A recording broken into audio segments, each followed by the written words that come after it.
ప్రపంచాన్ని super El Niño భయం గజగజ గజగజ వణికిస్తుంది. మన చుట్టూ ఉన్న వాతావరణంలో తొందరలోనే ఊహించని అతిపెద్ద మార్పులు చోటు చేసుకోబోయే అవకాశం ఉంది. దాదాపు 150 ఏళ్ల కిందట ప్రపంచవ్యాప్తంగా కొన్ని కోట్ల మందిని బలి తీసుకున్న కరువు ఈ సంవత్సరం మళ్ళీ రాబోతోంది అనే అంచనాలు వినిపిస్తుంది. వాతావరణ శాస్త్రవేత్తల అంచనాలు కూడా అట్లనే ఉన్నాయి. 2026వ సంవత్సరంలో సూపర్ ఎల్నినో సంభవించే అవకాశం 61% ఉందని చెప్పి వాతావరణ శాస్త్రవేత్తలు అంచనా వేస్తున్నారు. అసలు ఎల్నినో అంటే ఏంటి, సూపర్ ఎల్నినో అంటే ఏంటి, ఇది గతంలో ఎప్పుడు జరిగింది, అప్పుడు ప్రపంచం ఎట్లాంటి పరిస్థితులను ఎదుర్కొన్నది, ప్రస్తుతం కేం కర్తవ్యం, ఈ విషయాలన్నీ ఈ వీడియోలో చూద్దాం. స్కిప్ చేయకుండా చూడండి, సబ్స్క్రైబ్ చేసుకోవడం మర్చిపోవద్దు. వాతావరణ శాస్త్రవేత్తల అంచనా ప్రకారం 2026లో ఒక శక్తివంతమైన ఎల్నినో ఏర్పడే అవకాశం ఉంది. అసలు ఎల్నినో అంటే ఏంది? ఎల్నినో అంటే పసిఫిక్ మహాసముద్రంలోని ఉపరితలం మీద ఉండే నీళ్లు విపరీతంగా వేడెక్కడం. దీనివల్ల కరువు కాటకాలు సంభవించే అవకాశం ఉంది. 1977లో ఏర్పడిన అత్యంత శక్తివంతమైన ఎల్నినో లాంటిదే 2026వ సంవత్సరంలో మరొకటి ఏర్పడబోతుంది అని చెప్పి శాస్త్రవేత్తలు అంచనాలు వేస్తున్నారు. దీనివల్ల కేవలం టెంపరేచర్స్ పెరగడమే కాదు, ప్రపంచ ఆర్థిక వ్యవస్థకి గట్టి దెబ్బ పడబోతుంది అని కూడా చెప్తున్నారు. 1977లో ఈ సూపర్ ఎల్నినో ఏర్పడినప్పుడు భయంకరమైన కరువు ఏర్పడ్డది. మొత్తం ప్రపంచవ్యాప్తంగా 3-4% జనాభా తుడిచిపెట్టుకుపోయింది. ఈ కరువుకి తిండి లేక మలమల మాడి అలమటిస్తూ చచ్చిపోయారు.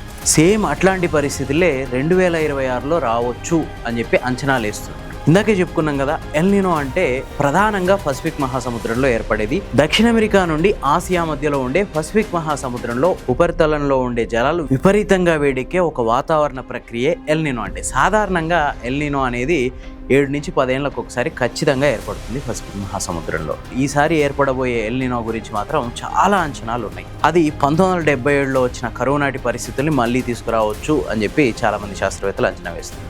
1877లో ఏర్పడ్డ ఈ సూపర్ ఎల్నినో వల్ల ప్రపంచవ్యాప్తంగా వర్షాధార భూముల దగ్గర విపరీతమైన కరువు ఏర్పడ్డది.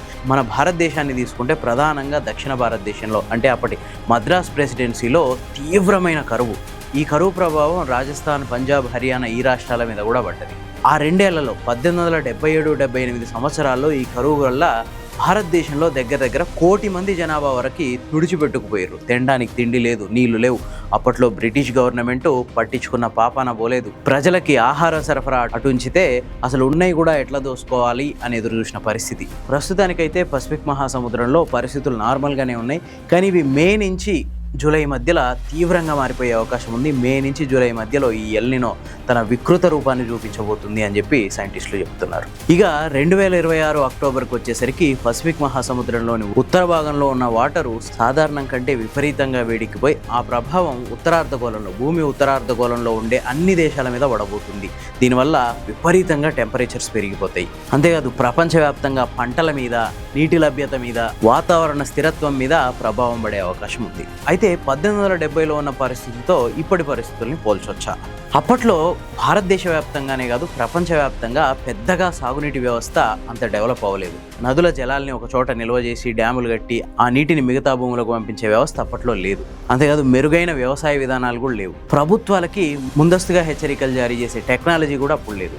ఇప్పుడు ఆల్మోస్ట్ ఇంకొక 7-8 నెలల ముందే సూపర్ ఎల్నినో రాబోతుంది అని చెప్పి అంచనాలు వేస్తున్నారు సైంటిస్టులు.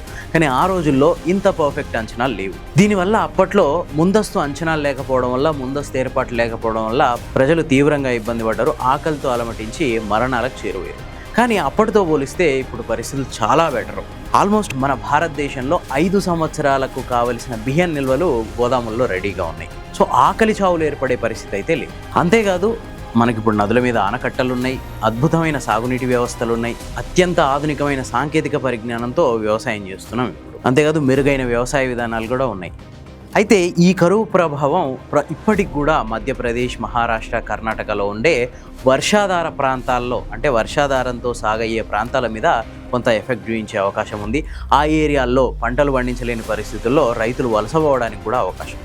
అదే పరిస్థితుల్లో ఆంధ్రప్రదేశ్, తమిళనాడు, కేరళ లాంటి ప్రాంతాల్లో నదుల మీద సాగునీటి ప్రాజెక్టులు కట్టి ఉండడం వల్ల కొంత ఉపశమనం లభించవచ్చు. భారతదేశం ప్రధానంగా ఋతుపవనాల మీద ఆధారపడి భారతదేశ వ్యవసాయం జరుగుతుంది. ఇట్లాంటి వ్యవసాయం ఋతుపవనాలు బలహీనపడడం వల్ల పంటలు వండకపోవడం, ఆహారం ధరలు పెరగడం, వ్యవసాయ రంగం మీద తీవ్రమైన ఒత్తిడి ఏర్పడడం, ఇట్లాంటి సమస్యలు ఏర్పడతాయి.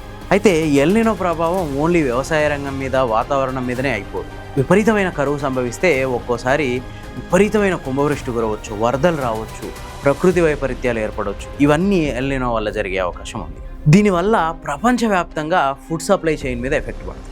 దీంతో ప్రపంచ ఆర్థిక వ్యవస్థలో అస్థిరత ఏర్పడే అవకాశం ఉంది. అయితే ప్రస్తుతం ఉన్న అత్యాధునిక సాంకేతిక పరిజ్ఞానం, శాస్త్రవేత్తల ముందస్తు హెచ్చరికలు, ప్రభుత్వాల ముందస్తు అంచనాలు సిద్ధంగా ఉండడం, ఇట్లాంటి వాటి వల్ల భారీ నష్టం జరిగే అవకాశం లేదు.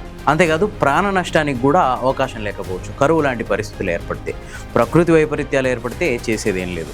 1877 నాటి పరిస్థితులు పునరావృతం అయ్యే అవకాశం లేకున్నా వ్యవసాయ రంగం మీద మాత్రం చాలా తీవ్రమైన ఎఫెక్ట్ పడే అవకాశం ఉంది. ప్రజలకు ఇబ్బందులు మాత్రం తప్పవు. దేనికైనా రెమెడీలు ఉంటాయేమో కానీ ప్రకృతి వైపరీత్యాలకి, ప్రకృతి ప్రకోపాలకి ఎట్లాంటి రెమెడీలు ఉండవు. సో దీనికి కావాల్సింది ఏంటంటే ముందస్తుగా సిద్ధంగా ఉండడమే. So get ready for super El Nino. ఈ వీడియో కనుక మీకు నచ్చితే లైక్ చేయండి, షేర్ చేయండి. ఇలాంటి మరిన్ని మంచి వీడియోల కోసం ది ఫోర్త్ ఎస్టేట్ ఛానల్ని సబ్స్క్రైబ్ చేసుకోండి.